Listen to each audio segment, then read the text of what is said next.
Well, joining us on the news to discuss this is a professor of comparative politics at the University of Kyiv Mohyla. That is Professor Olexiy Haran, and it joins me from Kyiv in Ukraine. Thank you so much for joining us on the news. Thank you. Thank you for invitation, for your report. It's correct and it reflects the situation. So thank you very much. You're welcome. Now, how did Ukrainians perceive and express their sentiments during the Independence Day celebrations this year, given the ongoing conflict? Well, it's because of the threat of bombardments, so it's not possible to organize some huge events. But nevertheless, people were in national shirts on the streets. They came to the center of Kyiv, to center of other cities. There were some cultural actions as well. Poets were reading their verses, their poems. There are art exhibitions. Everything has the tint of the war. Definitely we cannot ignore the war, but at the same time we believe in future. So Ukrainians remain optimistic about the future of the country because we are on the right side of history. If I can make comparison, African countries, they fought for their independence from colonial empires. We were part of the Russian Empire, which tried to destroy the very Ukrainian identity. And now, Putin would like to revive this colonial empire. We Ukrainians, we do not want it, and we are fighting for our independence. So it's not about territories, because very often you may see, well, it's about territories. Oh no, it's existential. It's the war of survival of the nation, of Ukrainian identity, because Putin is saying very bluntly that there's no Ukrainian identity. So I do not exist in Putin's eyes. So we are part of great Russian people, Russian people who are killing civilians every day in Ukraine. So they would like to destroy Ukrainians. They are very clear about that. Does it feel like a stab in the back that the Russian President Vladimir Putin would hold discussions with the US President on how to end the war, and it would still send in missiles into Ukraine? Or is it the president of Ukraine that has not done enough to end this crisis with Russia? Well, the connection is not very good, but look, so this is what Putin is doing right now. He's saying, I'm for peace, but he declined several times to have a ceasefire, okay? So what he is doing, actually, he's saying, well, we shouldn't sign a ceasefire. We should sign a deal immediately. And he puts conditions that we cannot accept. For example, the conditions that we should recognize the occupied territories as Russian territories, okay? So we are ready for ceasefire, okay? It would mean that ceasefire would be along the the conflict would be frozen along the front line. For us, it's very painful because it means that de facto the occupied territories so far remain under Russian control.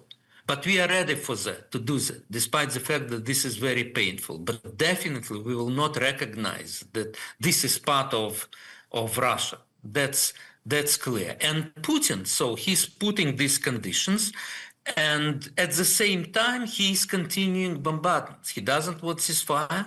He do not want to stop bombardments because he uses it as a tool in order to press not only Ukrainians, but actually to blackmail the other countries which are criticizing Russia or supporting Ukraine.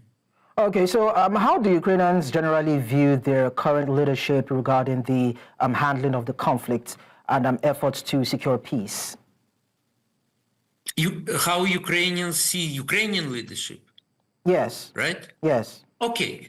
So basically, look, we do not have possibility to have elections during the war, so elections are postponed, but Ukrainians agree with this.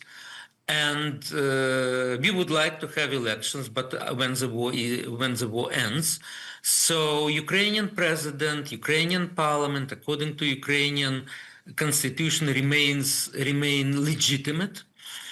How do we view what Zelensky is doing? Well, there's a lot of criticism. You know, we remain a democratic country despite the martial law. You know, so we have freedom of expression, we can do that.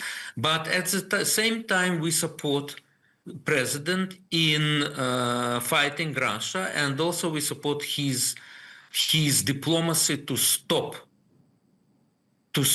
Russian aggression. And at the same time, we need to understand that this is two-way road. So not only Ukrainians are supporting president, whatever we feel about Zelensky, okay, you may be critical about him, but he's a leader right now, he's commander-in-chief. But at the same time, Zelensky relies on Ukrainians, first of all, on the heroism of Ukrainian army, but also on civilian Ukrainians who are living in this situation under bombardments, but who do not want to cede Ukrainian territory to Russia. That's very important, that in our situation, president needs also to listen to what people are saying. Actually, without that, you know, he would not be able to continue to lead the country. So in terms of listening to what the people are saying, what is it that the people want that you believe can bring about lasting peace between Ukraine and Russia? Well, as I have said, you know, we are doing polls, so not only us are doing polls, also other think tanks. So, and basically the results coincide, as I have said to you, that Ukrainians, definitely people are tired of the war, definitely. It's the fourth year of the war, unprecedented war in Europe since World War II.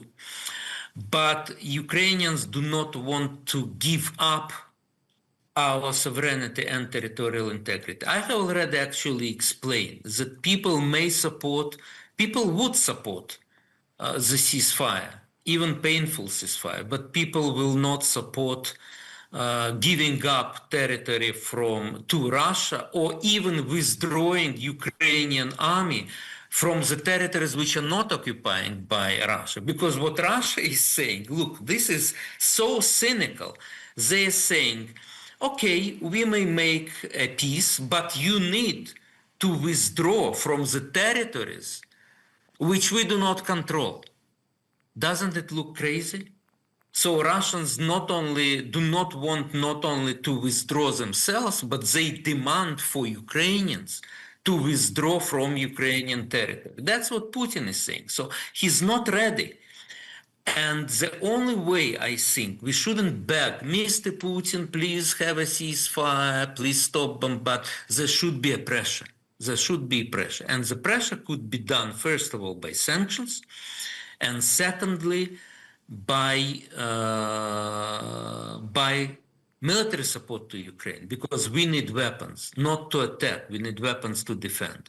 Unfortunately, Putin understands the logic of force. So that's why we need to strengthen Ukrainian possibilities to continue defend itself. Well, let's hope that the Ukrainian president will be able to get the much needed support in finance and weaponry to continue to fence off the Russian aggression. Thank you so much, Professor Olexiy Haran, for sharing your thoughts with us on the news. Thank you.